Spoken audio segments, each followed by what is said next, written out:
1973 সালের এই আইনের এই ডিফিকাল্টির কারণে আইন কিন্তু সংশোধন করা হয়েছে। এই আইন সংশোধন করে ক্রাইম এগেনস্ট হিউম্যানিটি সংজ্ঞার মধ্যে ওয়াইড স্প্রেড এবং সিস্টেমেটিককে অ্যাড করা হয়েছে। ফলে এখনকার যে আইনের বিধান আছে এই বিধানে আন্তর্জাতিক মানের কোনো ঘাটতি নাই। কিন্তু অতীতে যা ছিল আমরা সেটি আর্গুমেন্ট করেছিলাম যে ওয়াইড স্প্রেড এবং সিস্টেমেটিক অ্যাড করা হোক। উচ্চ আদালত তার এইটার ব্যাপারে উচ্চ আদালত তার অবজারভেশন দিক, কিন্তু উচ্চ আদালত বলে দিয়েছেন আন্তর্জাতিক আইন এখানে প্রযোজ্য হবে না। কিন্তু এখনকার আইনে আন্তর্জাতিক আইনের প্রযোজ্যতা সংশোধন করা হয়েছে। এটিএম আজহারুল ইসলামের রিভিউ থেকে উদ্ভূত আপিল মামলার শুনানি শুরু হয়েছে। আজকে আমাদের পক্ষে শুনানির প্রায় 90 ভাগ শেষ হয়ে গেছে। বাকি 10 ভাগ শুনানির জন্য আগামী বৃহস্পতিবার সকালে 1 নম্বর আইটেম আকারে বাকি অংশ শুনানি অনুষ্ঠিত হবে ইনশাআল্লাহ। আমরা এই শুনানিতে মূল কথা যেটা বলেছি, প্রথম হলো আমরা বলেছি রাজনৈতিকভাবে উদ্দেশ্য প্রণোদিত হয়ে জামায়াতের নেতৃবৃন্দকে আগে ফাঁসি কার্যকর করা হয়েছে, তিনি এখনো বেঁচে আছেন। তার ফাঁসি কার্যকর করার জন্য যে রায় দেওয়া হয়েছিল এটিও ছিল রাজনৈতিক বিবেচনায় তাকে টার্গেট করা হয়েছিল। কারণ হলো যে একটি ঘটনায় তাকে ফাঁসি দেওয়া হয়েছে সেই ঘটনায় সাক্ষীরা এসে আদালতে বলছেন যে তারা 3 কিলোমিটার এবং 3.5 কিলোমিটার দূরে থেকে তারা দেখেছেন যে আজহার সাহেব নাকি ঘটনার সঙ্গে জড়িত, এবং এটাও বলেছেন যে আয়োরকে নিয়ে যে স্টেটমেন্ট আমরা বলেছি, আয়োর কাছে যাওয়া যে স্টেটমেন্ট, এই স্টেটমেন্টটা আদালতে যারা এসেছেন তারা না আসা সত্ত্বেও আমাদেরকে কোনো কন্ট্রাডিকশন নিতে দেন নাই। এবং কাস্টমার ইন্টারন্যাশনাল ল অর্থাৎ আন্তর্জাতিক আইনের প্রযোজ্যতা হবে না এই মর্মে আপিল বিভাগ আগে রায় দিয়েছেন জনাব কাদের মোল্লার মামলায়। আমরা আজকে এটাও বলেছি যে আন্তর্জাতিক আইনের প্রযোজ্যতা ছাড়া ইন্টারন্যাশনাল ক্রাইমস ট্রাইব্যুনাল আইনের অধীন কিংবা এই ট্রাইব্যুনালে বিচার করা সম্ভব নয়। আমি আশা করব আমাদের আপিল বিভাগ পূর্ণাঙ্গ বেঞ্চ আন্তর্জাতিক আইনের প্রযোজ্যতা এখানে অবশ্যই পজিটিভ অর্থে ডিসাইড করবেন।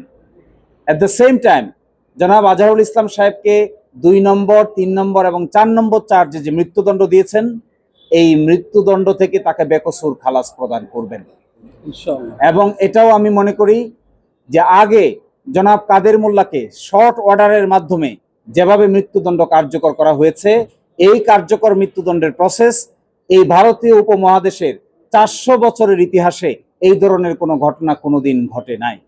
তারপরেও একজন ব্যক্তির রিভিউ মামলা নিষ্পত্তি হয়ে যাওয়ার পর একটি সংক্ষিপ্ত আদেশের মাধ্যমে তার মৃত্যুদণ্ড 2013 সালের 12 ডিসেম্বর কার্যকর করা হয়।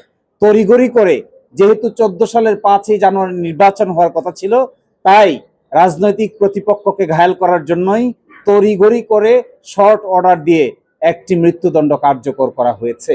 এসব কিছু নিয়ে প্রশ্ন উঠবে এবং সবকিছুই আদালতের রায়ের মধ্যে আসবে। অতীতে যাদের ব্যাপারে এই ধরনের অবিচার করা হয়েছে, মৃত্যুদণ্ড কার্যকর করা হয়েছে, কি পদ্ধতিতে কার্যকর করা হয়েছে, কি ফাইন্ডিং দিয়ে কার্যকর করা হয়েছে, সব কিছুর ব্যাপারেই আমরা আজকে সাবমিশন রেখেছি।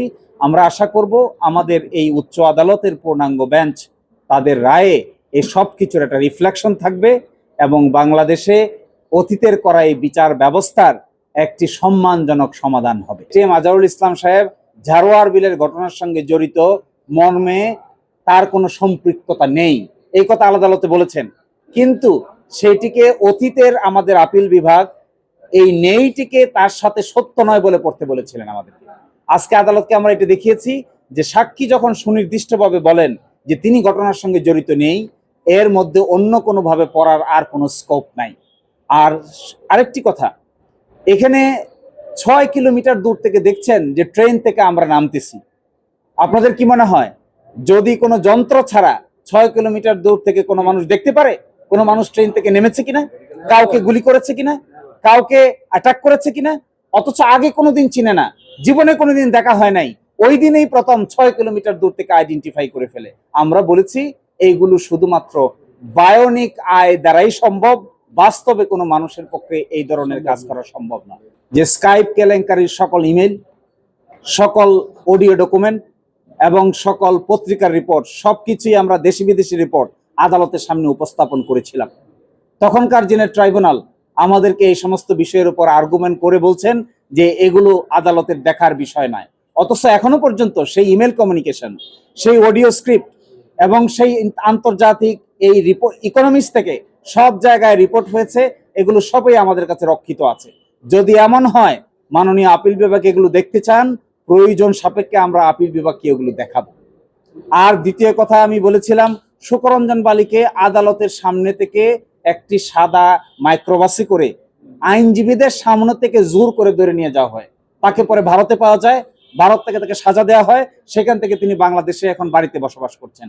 আমরা বলেছি এগুলো প্রমাণ করে যে ওই ট্রাইব্যুনালে যে বিচার হয়েছে তা সবকিছু হয়েছে অসৎ উদ্দেশ্য প্রণোদিত এবং কতিপয় রাজনৈতিক নেতৃবৃন্দকে সাজা দিয়ে রাজনৈতিক উদ্দেশ্য হাসিল করার জন্যই এই সমস্ত কাজ করা হয়েছিল। যে যেমন সাক্ষীর উপর ভিত্তি করে এখানে মৃত্যুদণ্ড দেওয়া হয়েছে, তিনি বলছেন এই ধরনের সাক্ষীকে মোটেও বিশ্বাস করার সুযোগ নাই। তিনি বলছেন 3 কিলোমিটার দূর থেকে যাকে যে দেখতে পায় তাকে আমি কি করে বিশ্বাস করি। তিনি এটাও বলেছেন যিনি 6 কিলোমিটার দূর থেকে লুকিয়ে থেকে দেখতে পায় তাকে আমি কি করে বিশ্বাস করব। যিনি নিজের সন্তানের নাম বলতে পারেন না, তার সন্তান কয়জন এটাও বলতে পারেন না, কিন্তু তিনি আসামির নাম বলেন, তাকে কি করে আমি বিশ্বাস করব। এই কথা বলে তিনি এদের সাক্ষ্যগত কোনো মূল্য নাই এবং এদের উপর বিশ্বাস করে কাউকে সাজা দেওয়া যাবে না, এবং এটিএম আজহার সাহেবকে 2 নম্বর চার্জ এবং 3 নম্বর চার্জ থেকে তিনি বেকসুর খালাস দিয়েছেন। 1973 এর আইন আমরা বলেছি, এই আইন তৈরি করা হয়েছিল 195 জনের বিচার করার জন্য, যারা পাকিস্তান আর্মি ছিলেন এবং যাদেরকে আইডেন্টিফাই করা হয়েছিল, কিন্তু ত্রিপক্ষীয় চুক্তির মাধ্যমে এই সমস্যার সমাধান করা হয়েছে। প্রসিকিউটর অফিসের পক্ষ থেকে আমরা অ্যাপিলেট ডিভিশনে উপস্থিত ছিলাম। আমরা এটিএম আজহার সাহেবের পক্ষের সকল আর্গুমেন্ট শুনেছি, আমরা নোট করেছি, আমরা এগুলাকে আরও চিন্তা করব, গভর্নমেন্টের ইনস্ট্রাকশন নিব, আমরা আরও পর্যালোচনা করব। থার্সডেতে ওনারা যদি শেষ করেন তাহলে আমরা এদিন শুরু করব।